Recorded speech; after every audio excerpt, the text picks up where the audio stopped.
Il y a un univers qui est quand même. Alors, tout est bouleversé, on est d'accord, mais il y a un univers qui est quand même bouleversé. Mettez-vous à la place. Vous êtes un jeune, on vous a demandé de choisir votre orientation, on vous a demandé de vous informer, de peut-être commencer à regarder des cursus, etc. Et le monde se met d'un coup en pause, à l'arrêt. Et donc on se dit, mais qu'est-ce qu'on en fait, qu'est-ce qu'on fait, etc. Et comme la Flex TV, ça s'adresse à tout le monde, à la famille, aux dirigeants, aux collaborateurs, et on est tous une famille, donc on a tous des enfants, donc peut-être qu'on va vivre des situations comme ça, on s'est dit, on doit traiter le thème de l'orientation. Et c'est notamment pour ça qu'on accueille tout de suite sur l'antenne Marie-Josée Voisine. Hello! Bonjour Benjamin, Ouais! Alors, tu vas bien? Marie-Josée, oui, je vais bien. On a une spécificité en commun, c'est que globalement, on a toujours la pêche. Donc, j'étais sûr qu'on aurait la pêche avec toi aujourd'hui. Ah Euh, ouais, moi je suis en forme aujourd'hui, et ah comme bah les autres voilà, jours. parfait.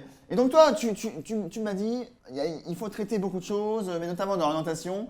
La première clé, c'est de décrypter sa personnalité, de se connaître soi-même. Est-ce que tu peux nous en dire plus? Qu'est-ce que tu recommanderais de commencer comme première étape pour aller choisir son orientation? Oui, alors comme je te le disais, oui, le projet d'orientation, c'est quelque chose qui se construit par étapes. Et l'idéal, c'est de ne pas attendre la classe de terminale pour se poser les bonnes questions. Il est plutôt intéressant d'être acteur de son orientation et de se poser les bonnes questions le plus tôt possible. Donc, Socrate disait connais-toi toi-même et tu connaîtras l'univers des dieux. Ça veut dire que justement, si tu fais un travail sur toi, si tu apprends à te connaître, tu seras à même de faire des choix en toute connaissance de cause et tu auras plus de chances de réussir parce que tu auras fait les bons choix. Donc, c'est pour ça que la première étape, il faut décrypter un petit peu sa personnalité. Donc, pour décrypter sa personnalité, il faut travailler un petit peu par phase, il faut faire un bilan. Et le bilan, on peut le faire sur plusieurs aspects. On peut faire son bilan scolaire, regarder les matières qu'on aime, les matières qu'on n'aime pas, ou celles où on réussit et celles où on ne réussit pas, ce qui n'est pas forcément la même chose. Moi, cette année, j'ai eu des élèves qui aimaient les maths, mais qui n'étaient pas bons en maths. Et à l'inverse, qui, euh, qui justement n'aimaient pas les maths et étaient très bons en maths. Donc ça, c'est voilà, il y a ces questions-là à se poser. On peut regarder ces expériences, c'est-à-dire faire la liste de toutes les activités que l'on fait.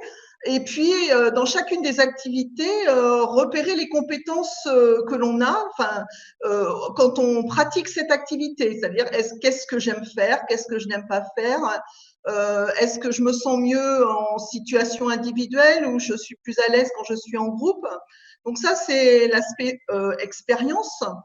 On peut travailler sur sa personnalité, enfin essayer de regarder si justement on a plutôt un tempérament de leader ou un tempérament de suiveur, lister quelles sont nos qualités, nos défauts, qu'est-ce qui me motive ou pas, dans quelle situation je suis plus à l'aise.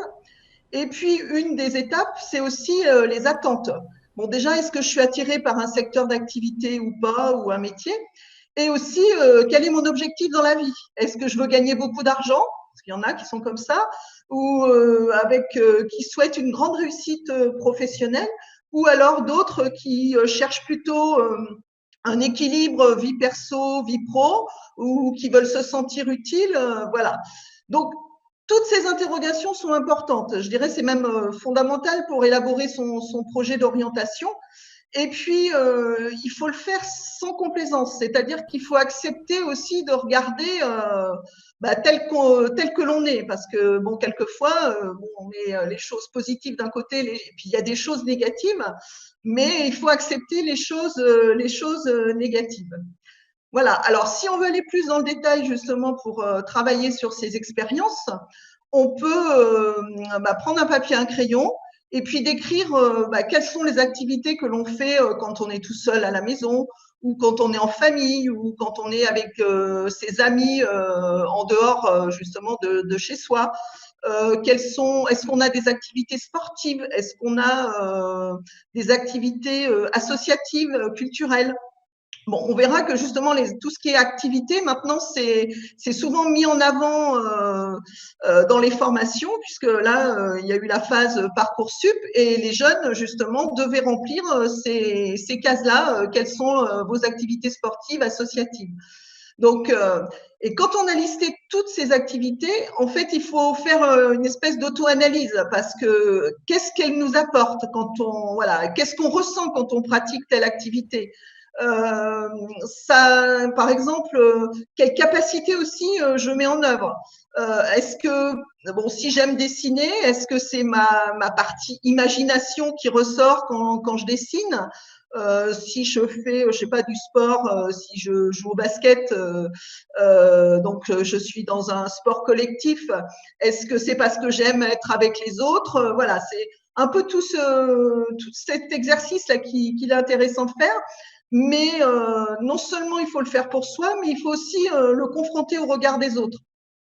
Moi, justement, quand j'accompagne des élèves, je leur demande d'aller voir 3-4 personnes de leur entourage et puis je leur dis, bah, allez leur demander ce qu'ils voient en vous comme qualité, comme défaut, comme talent, parce que tout le monde a des talents, mais bon, il faut les trouver, ces talents.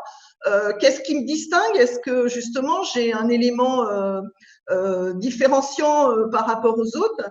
Et puis aussi, dans quel métier il le voit, le jeune, parce que quelquefois, on peut se faire des idées sur, voilà, telle personne, on le voit plutôt dans ce métier-là, etc. Voilà. Donc ça, c'est la première étape sur les expériences. Et ensuite, on peut travailler plus sur sa personnalité. Alors la personnalité, ça va être un peu justement tous les traits de caractère, je dirais, les comportements, les valeurs qui nous constituent. Et chacun a ses propres valeurs, ses propres traits de caractère. Et pour faire cette étape-là, bon, bah là, c'est là qu'on va un peu plus dans la découverte de son moi profond, comme je dirais. Donc là, il y a plusieurs axes. C'est regarder d'un point de vue général quelles sont nos caractéristiques. Alors, je peux donner comme exemple, est-ce qu'on est plutôt confiance en soi? Est-ce qu'on est ouvert d'esprit? Est-ce qu'on est curieux, anxieux? Enfin, ça, ce sont quelques éléments. On peut regarder comment on est d'un point de vue dynamisme. Est-ce qu'on a l'esprit de compétition? Est-ce qu'on a de grandes capacités physiques, des capacités de travail? Moi, j'ai eu un élève l'année dernière qui m'a dit sa capacité de travail sur une échelle de 0 à 5, c'était 0. Donc voilà, donc ça on peut se poser des questions. Après, on peut regarder notre autonomie. Est-ce que le jeune, il sait travailler tout seul? Est-ce qu'il aime prendre des responsabilités? Est-ce qu'il a besoin justement de directives pour agir? Après, on peut se poser des questions sur notre style de travail. Donc, est-ce qu'il est capable, justement, est-ce qu'il aime commander? Est-ce qu'il a des capacités d'adaptation, des choses de ce type-là? Ben, ça, ce sont des exemples. Oui, mais c'est très Après, on a intéressant, aussi tout ce qui… tous tes exemples. Je t'ai lancé tout à l'heure en disant, mais en fait, c'est pour les jeunes, etc. Mais en fait, qu'on soit en réorientation, à n'importe quel âge, toutes ces questions-là, on peut se les poser. Ça ne coûte rien de se dire, mais alors, où j'en suis, qu'est-ce que j'aime, qu'est-ce que j'aimais, etc. On va te retrouver de toute façon sur l'antenne, hein, puisque là, ça va être déjà la fin de ta chronique, ça passe super vite. Ouais, bah, j'allais juste conclure, mais Allez, bon. vas-y. Non, en fait, oui, c'est ça. En fait, ce qu'il y a, c'est que dans tout ce que j'ai dit, c'est que pour bien s'orienter ou se réorienter, hein, moi-même, j'ai fait un bilan de compétences à 54 ans et je me suis réorientée, j'ai repris mes études à 55 ans, donc il n'y a pas d'âge pour se réorienter. Bah, en fait, mieux on se connaît, mieux on saura justement se diriger vers la bonne voie. Voilà. Donc ça, c'était oui, la première approche. Et puis, dans une prochaine émission, parce que tu me redonnes la parole la semaine Eh oui. prochaine, on regardera tout ce qui est tempérament et motivation. Voilà. Donc, Voilà. Merci Marie-Josée. merci à toi, Benjamin. Eh ben, écoute, pour tous ces apports, soyez au rendez-vous aussi, puisque vous l'avez vu, ça peut vous servir, hein. Peut-être que ce moment-là où vous dites se réinventer, c'est peut-être enfin embrasser la voie qu'on n'osait pas trop y aller, parce qu'on disait c'est un peu risqué. Et quand on vit ce qu'on vit maintenant, qu'est-ce que c'est le risque au final? Qu'est-ce qu'on risque?